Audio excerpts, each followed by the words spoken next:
Let us help you reach your peak in retirement. It's time for Retirement Elevated with Sean Lee. Hey everybody, welcome into this edition of the podcast.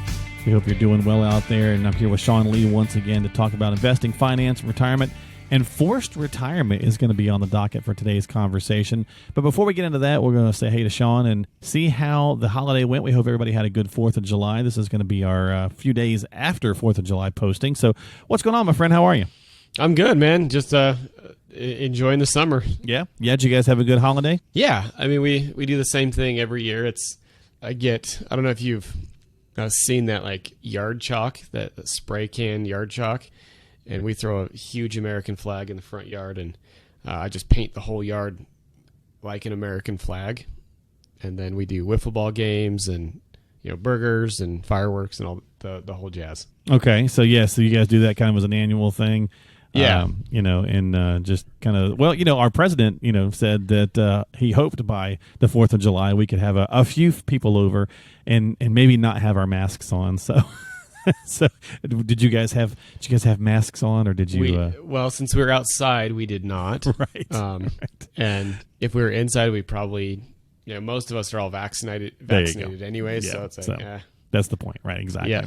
Well, I'm glad you guys had a good holiday. Hopefully everybody else did as well and had some good times with family and burgers, barbecue, or whatever that looks like for you. But let's talk forced retirement. So first of all, just basically it's out of our control, right? Forced retirement is obviously the involuntary job termination of many times an older worker. I know some laws were put in place about 25 years ago to make that kind of illegal when you get to 65. But I mean, forced retirement is still happening, so people can be pushed into retirement early for a myriad of reasons.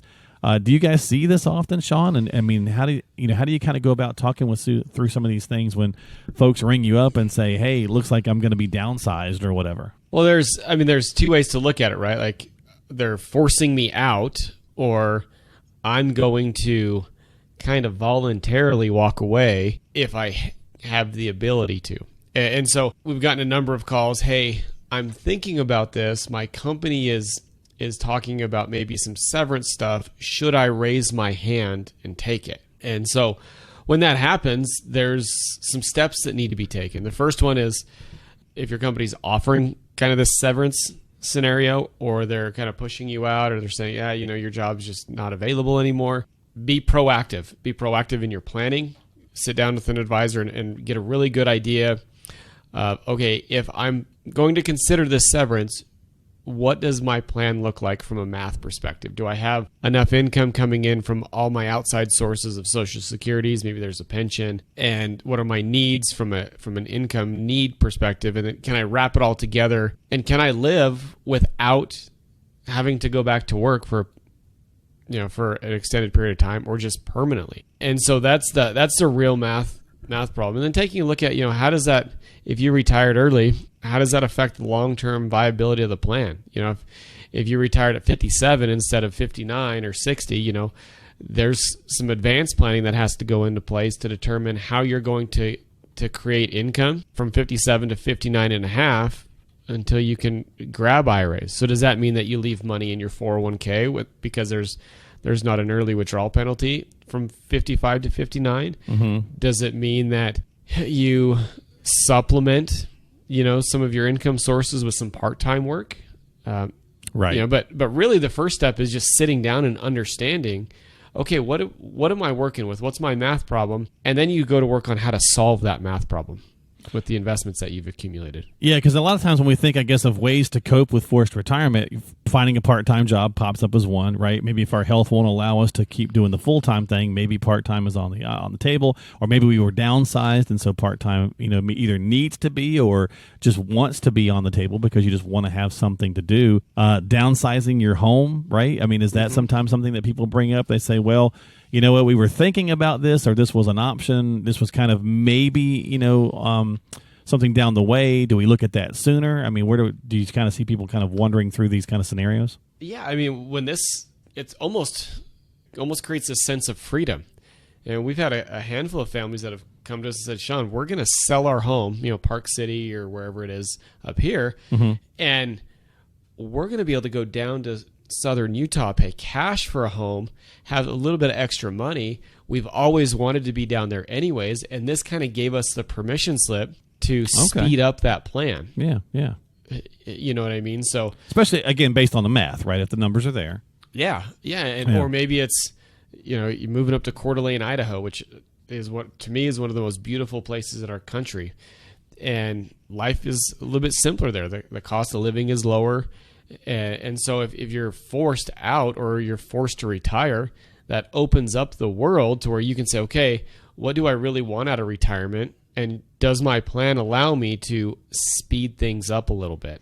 Okay, well, so go where I want. I had found like 4 things on this list I was going to ask you. So, like a cooling off period sounds like maybe that could be the initial thing, because it is an emotional thing, especially if you didn't see it coming, right? So maybe you need to take a step back, start having the conversations. Well, hopefully you're already working with an advisor, but take a step back from it, right, to kind of remove some immediate emotional response. Oh, I've got to go find a job right now, or whatever. So that could be one area, is just to kind of take a step back, breathe in a little bit, and then run some numbers. Do we look at tapping into anything like 401ks or IRAs or anything? Is there a preference in that, or how should we consider?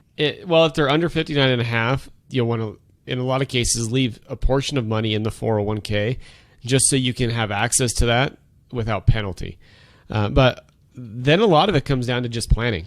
Planning how your income is going to be generated, what buckets of money that you have, whether it's taxable, tax deferred, or tax free, do you have available that you can pull out of? And really getting a good understanding of, all right, well, here's my problems as far as income. This is what I need. Where can I generate cash flow from? And will my plan have the longevity that I need it to? Or do I have to go back to work? Okay. Do I have to find a job? That should be, especially if you're being forced out and you got a severance or something, you'll have some time to wade through those plans. Is that a good time to start thinking about maybe doing more conversions of those 401ks? Should we say, okay, I need to start getting more tax? Definitely now we need to get more tax efficient if we haven't been. It might feel overwhelming because now we don't have that income stream coming in. But if we're sitting on a sizable nest egg, is it worth that that chat? I think it's worth the discussion for sure, because if your income is reduced down to a point to where you can start to convert decent chunks over without huge tax penalties, that's something that you'll want to take a look at. But once again, towards the end of the year, we usually do a lot of our conversions towards the middle to end of the year, because then you have a pretty good idea of what incomes had come in. If you get let go in the first part of the year and you do a bunch of conversions, well, what happens if you go back to work like second quarter, and then you've got a whole bunch of income on top of that? And so you'll want to look at a Roth conversion, I think, or potentially, but you want to make sure that you've got some flexibility in your incomes so it doesn't push you out of whack from a tax perspective. Gotcha. Okay. Anything else that we might want to ponder when it comes to that? Obviously, the first thing I imagine a lot of people gravitate towards, Sean, if they lose it, is, man, I need to run down to the Social Security office if they're 62, right, and turn it on. They're like, oh, I lost a job, I got to run down there and do that. Yeah, the one thing that I would tell people is just like stop, take a breath, breathe in, slow down. I was a pitcher for a lot. We talk a lot about baseball, and I have a buddy. We played in a golf tournament together, and I promise I'll come back to my point. But we were going through this golf tournament. He was a football player. He played collegiately at Nebraska and then played at Texas Tech. And we ended up getting into the championship round. So it was he and I against these other two guys, and it was a skins game. And if you understand golf, we were 3.5 points ahead. We had to get to a total of 5 to win. So we didn't have far to go over a 9-hole round. Well, anyways, we get up to the first tee box, and I can see his hands. They're white because he's gripping his club so hard. And I'm sitting there. He hits his, doesn't hit it very well. I get up, I hit mine. Mine's playable, so we're okay. And he's like, Sean, why were you able to be so calm? This is championship day. So, well, dude, I pitched for a long time.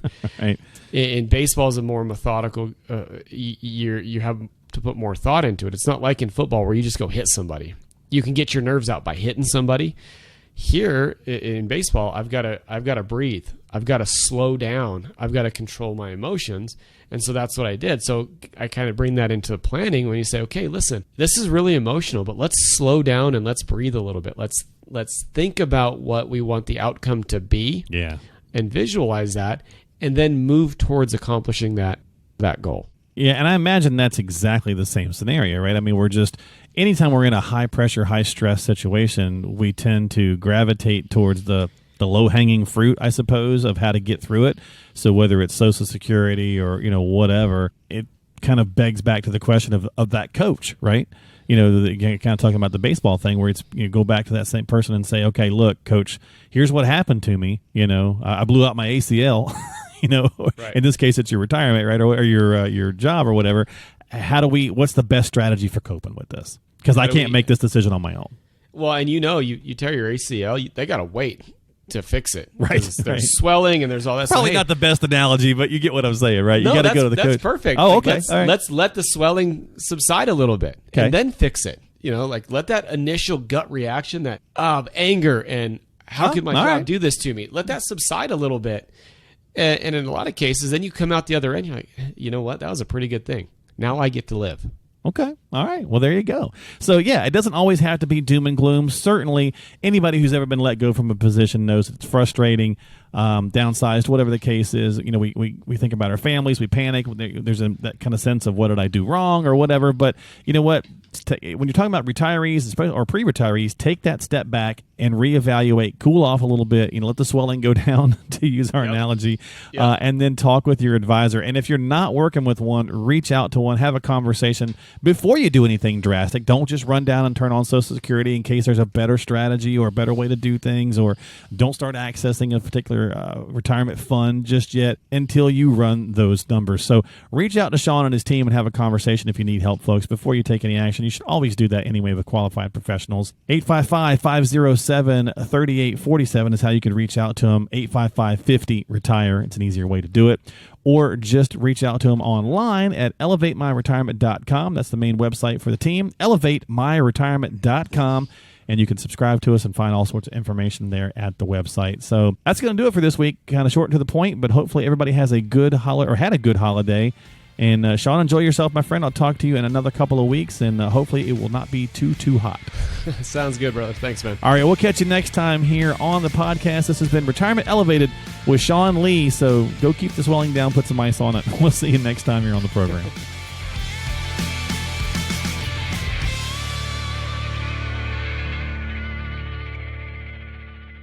Investment advisory services offered through Elevated Capital Advisors, LLC, and SEC Registered Investment Advisor.